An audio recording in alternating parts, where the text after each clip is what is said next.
Fáilte go Acadamaidh Chille Mheàrnaig. agus Campas Uilleam MacIlvanney.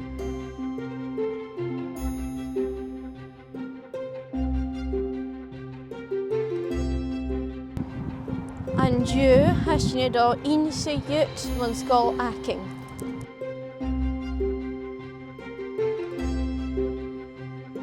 Cai in Campas seo enimichiag sons, scríbadar a Chille Mheàrnaig, Uilleam MacIlvanney. Rukig Uilleam cógah lá ficit den taving, nua díag trícit sa Chille.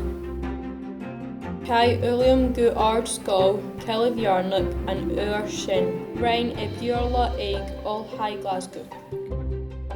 Ba ina hitcher biorla son shack blina conjuic, as dia cymhug an a nua díag sheshkit. Gríb Uilleam tar, láir sin mar an láir seo léis an anam laidla agus an láir seo léis anam strange loyalties. Le cóil mór sa hálí tricus buí a hort an scólaching.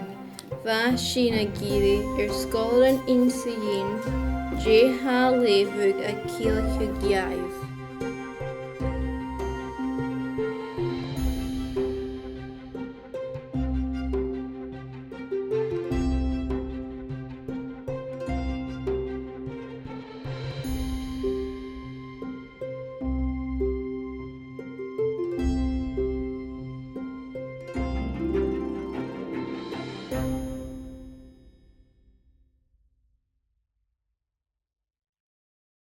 J a lévig a kia luchiag yutsa.